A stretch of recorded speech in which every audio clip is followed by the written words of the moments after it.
चूंकि शीशन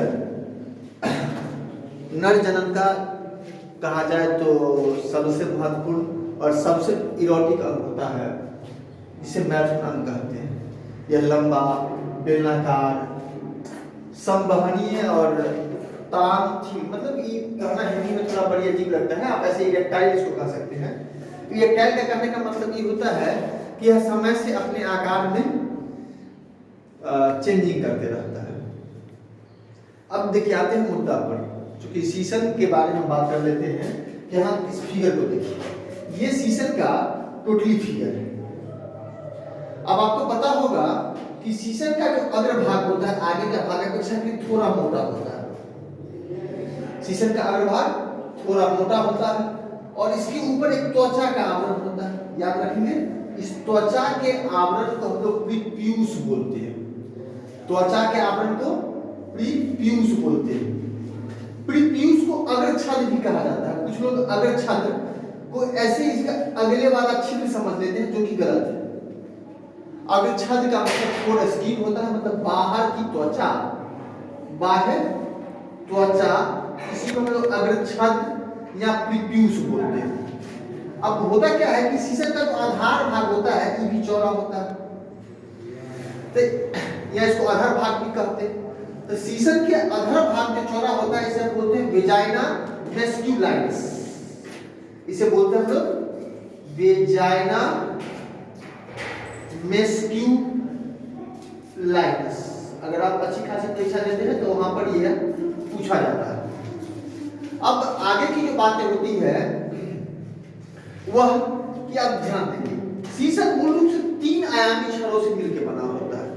अब यहाँ पर फिगर कटा हुआ है, इसको लंबा अगर हम बात करें तो यह मूल रूप से 3, 1, 2 और 3 आयामी छड़ों से मिलकर बना होता है, जो दो बगल में होता है। गौर से ऊपर नीचे दिखने में लग रहा है, एक्चुअली अगर यह फिगर गोल होता तो यह बीच में होता है और दो अगल बगल आजू बाजू में होता है। तो दो जो होता है बिल्कुल पार्श्व भाग में, बगल वाले भाग में, और जो पार्श्व बगल वाले भाग में होता है उसे हम कॉर्पोसा केवर्नोसा कहते हैं। कॉर्पोसा केवर्नोसा याद रखिएगा, यहाँ पर कहीं लिखा हुआ होगा। और ये जो होता है इसे बोलते हैं कॉर्पस एस्पोंजियोसम। कॉर्पस एस्पोंजियोसम, ये वाला जो बीच में होता है उसे बोलते हैं कॉर्पस एस्पोंजियोसम। अब होता क्या है कि कॉर्पोरा केवर्नोसा सिर्फ शीशन मूंड तक ही पाया जाएगा। मतलब ध्यान दीजिएगा, ये जो आवरण है सिर्फ यहां से यहां तक पाया जाएगा, शीशन मूंड तक। जबकि कॉर्पस एस्पोंजियोसम है वह पूरे शीशन में ऊपर से नीचे तक पाया जाता है।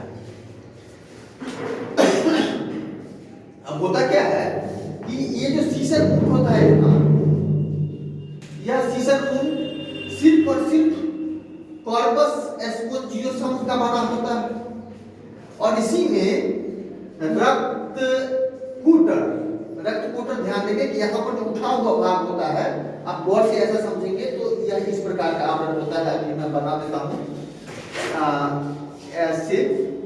ऐसे का भाग होता है और फिर यहाँ से सिकुड़कर ये इस प्रकार हो जाता है।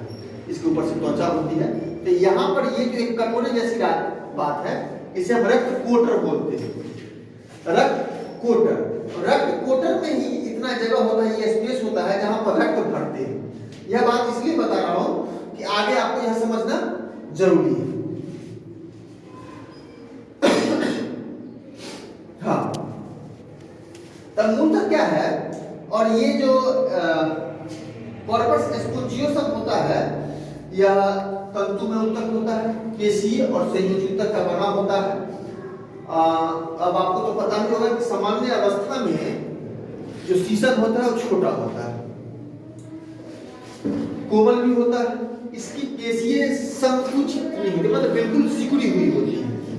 किंतु जो ही शीशन अपने इरेक्टाइल मोड में आता है, या फिर ऐसे कहें तो अभी जिस समय वह कोमल होता है, छोटा होता है, उस समय उसके जो रक्त कोटर होते हैं, रक्त पात्र होते हैं, वो खाली होते हैं।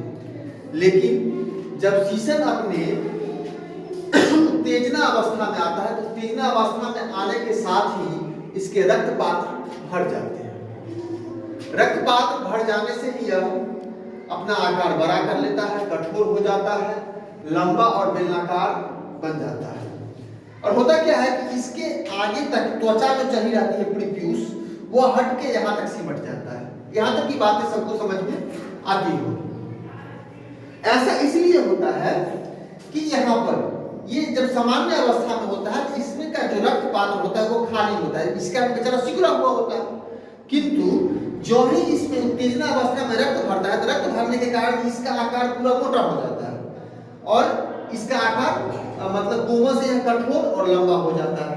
मतलब यह सामान्य कहे तो आप सेक्सुअली रेडी हो जाते हैं, तैयार हो जाते हैं। अब यही बात है टोटली। अब यहाँ पर इसके कार्य क्या है, तो कार्य यही है कि मैथुन क्रिया के समय वीर्य को मादा योनि तक पहुंचाने का कार्य करता है और इसी क्रिया को हम लोग वीर्य सेचन कहते हैं। तो टोटली जितने बात है सब कुछ मैंने बोर्ड पर लिख दिया है, आप लोग इसको नोट्स कर लेंगे अच्छा से, स्टेप बाय स्टेप आप इसको देख लेंगे और वीडियो पॉज करके जरूर लिख लेंगे ताकि आपके लिए जितना महत्वपूर्ण है उतना महत्वपूर्ण एग्जाम समय तक भी हो सके। आपको याद रखना है कि यह बोर्ड नंबर 1 है, आपका बोर्ड नंबर 2 यहाँ है और बोर्ड नंबर 3 यहाँ है, जिसमें मैंने सभी बातों को क्रमबद्ध तरीके से लिख दिया है। Thank you.